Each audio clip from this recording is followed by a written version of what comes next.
Hi, this is Suzi Quillen from Perfectly Knotty here in Arlington, Washington, and I wanted to take a few minutes this evening and talk to you about knitting and crochet injuries. Um, it, Maybe this sounds funny to you, silly, like how could you get hurt knitting or crocheting? And maybe this is something that you have dealt with and something that you are familiar with. So we're going to talk about this a little bit today. You know, we live in a world right now where we spend a lot of time like this. We're typing on our computers a lot and our neck is down and forward.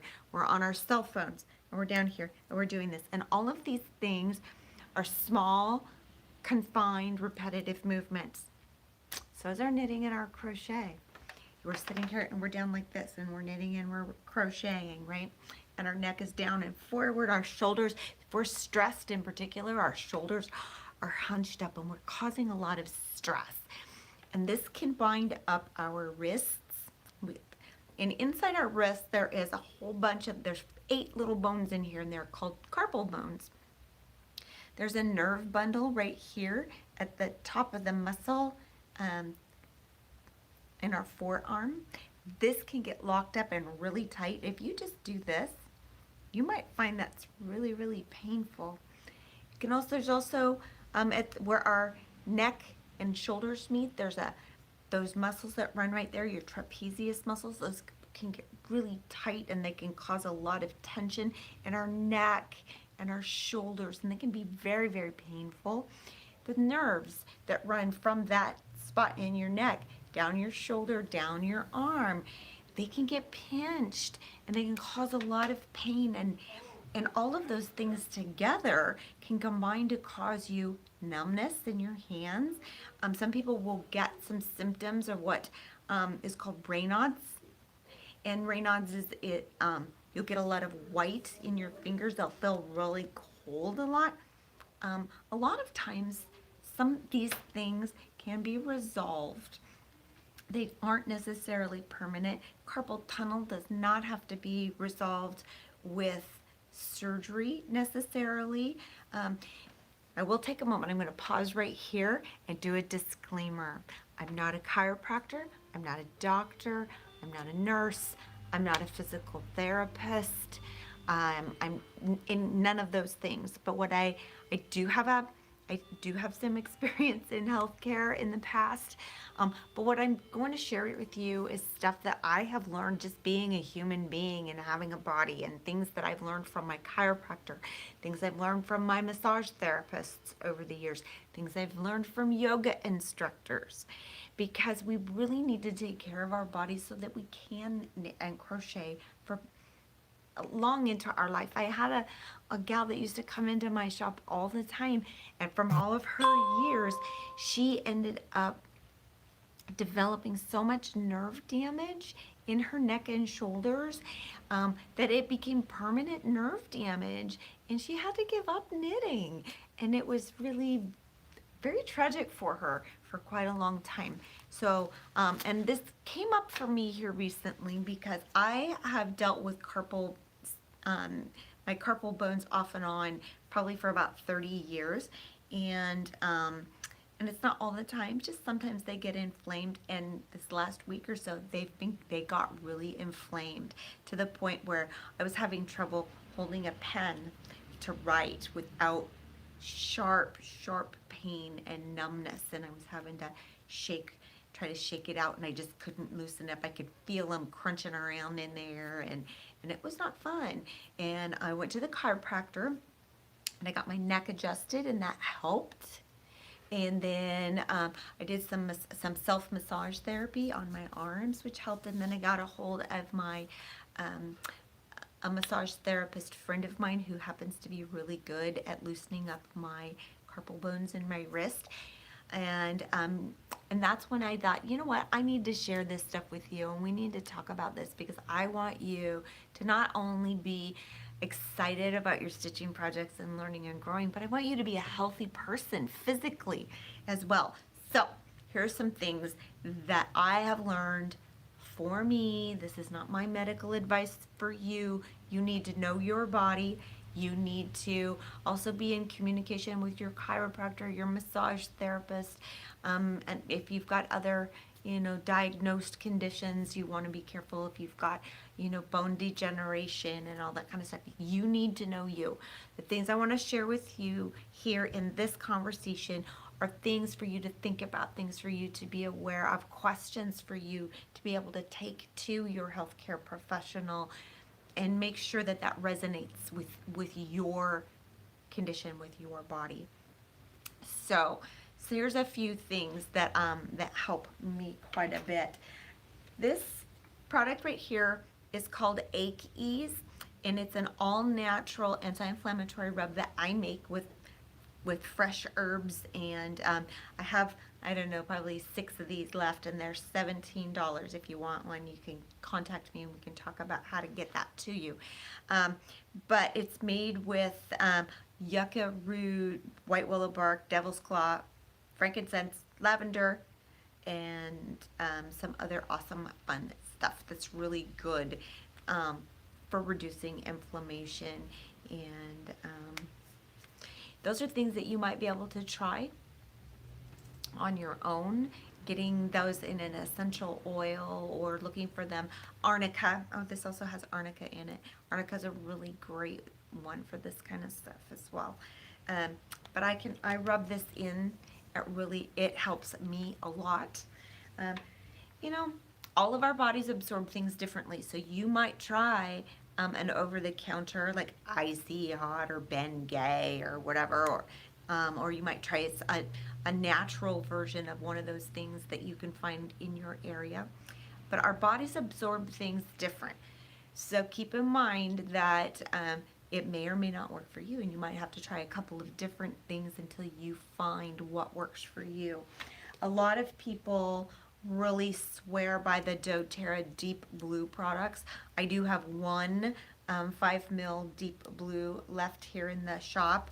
It's about $45 for this tiny little bottle, but then you could put this in like a grapeseed oil or something to really get it massaged in.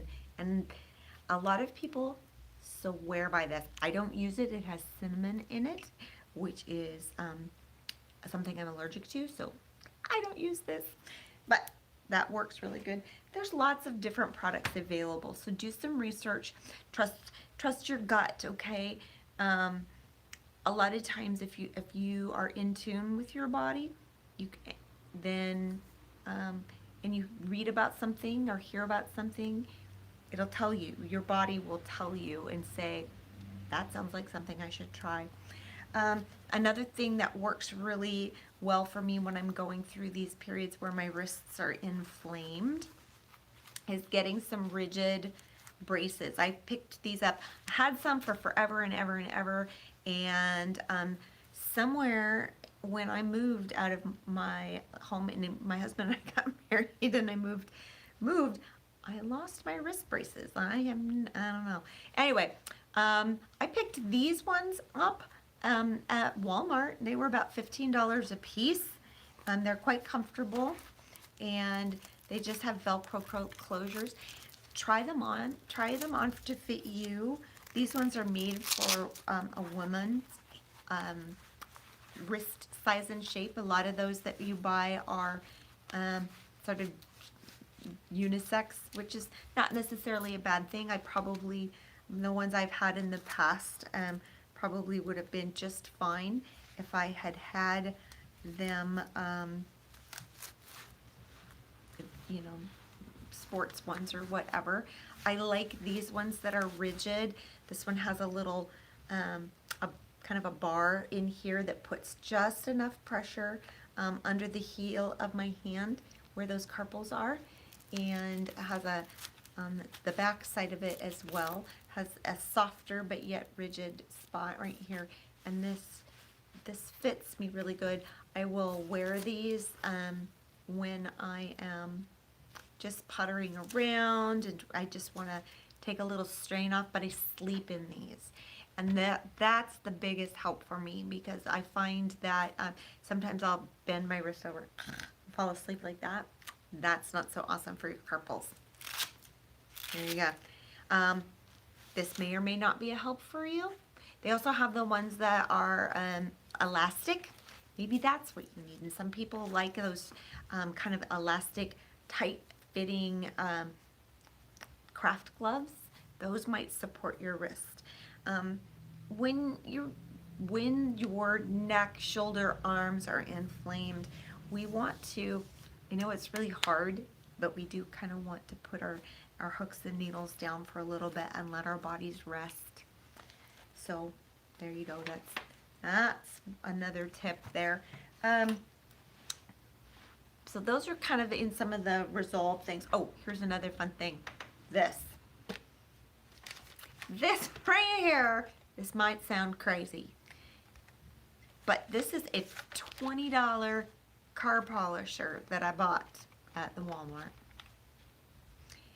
These work really great for doing some deep self-massage. Plug this in, and I might take this and rest my arm on a table or something, and then I can massage this. Not pressing down, just letting the weight of this, and it can get in, and the vibrating and massaging action of this can help break up some of those tightened up, knotted up muscles. That works really, really great, and it's kind of heavy, but at the same time, it's something I can do on myself. I can also use it on my low back and my. Be very careful using that on your neck and shoulders because it spins in a circle, and you don't want your hair to get in that. That would be really, really, really bad. So you might want to ask your a friend, your spouse, a partner, or somebody to help you if you want to try it on your neck and shoulders. I like it on my upper back. My husband does not care for it. It's all right, but he'll do it to me, so that's awesome. I like that. I use, like I said, this is my in-shop sample of my anti-inflammatory rub. You know, there's things that you can do. Just get that in. So one of the things that my massage therapist reminded me of when she worked on me the other day, because she's awesome, is that there is a tendon that comes from up in here in your elbow, and it comes down into your wrist, and it impacts those carpal bones. So sometimes when our wrists are tight and achy, it's up here. It's not necessarily where you're feeling that pain. And then once she mentioned that and started poking around up here, I was like, I could feel the difference. Okay, so keep that in mind. Okay, to work your wrists, to help keep those carpal bones limber and happy, do things like this. Okay, just you're not putting a lot of pressure, but I'm putting my thumb on the inside of my wrist and some fingers here on the back where those carpal bones are, and I'm just doing this. Sometimes that works really good, sometimes it hurts. When you're stitching, please don't just stitch for hours and hours and hours at a time. Set a timer. Work for 30 minutes or 45 minutes or something, but then stop. Do some stretches. Do some hand stretches. Do some arm things. Get your muscles going a different way. Get your neck back. Get that stretched out, and do things that are going to help get those muscles untightened from this position. Get up, walk around, move your body, and take care of yourself. Pay attention. Listen to your body. When it's hurting, stop what you're doing and listen to your body and find out what it needs. Maybe it needs more movement. Maybe it needs some massage. Maybe it needs some kind of an oral anti-inflammatory. Sometimes I'll take an ibuprofen, and that's enough to bring that tension and that swelling down a little bit. So I appreciate you taking the time to follow along. Subscribe to the channel if you haven't yet. Share this with your friends. Ask me questions, and I'll try to answer them. Again, I'm not a healthcare professional. I'm not a doctor. I'm not a chiropractor. I'm not a physical therapist or a massage therapist or a yoga instructor. But I want to tell you, doing these things and doing some exercises, we'll talk another day about some different exercises that we can do, some care and massage, but even just doing things like this where you're just doing some just gentle. Doesn't have to be hard. It can be very gentle, just getting things moving, getting those muscles moving in different ways, getting the blood flow going. It will help you keep stitching longer so you could continue to make awesome and beautiful stuff. So like this video, click the subscribe button, click that little bell down there so you get notified next time I upload a video.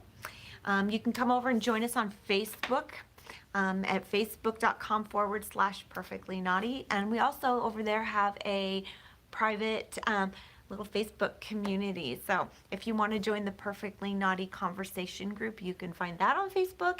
Make sure if you click the join button that you answer the 3 questions though, because otherwise I don't let you in, because I want to make sure that you're real stitching people, and it helps me to know what kind of content to create for you. You can also follow me on Instagram. I'm at PerfectlyKnotty.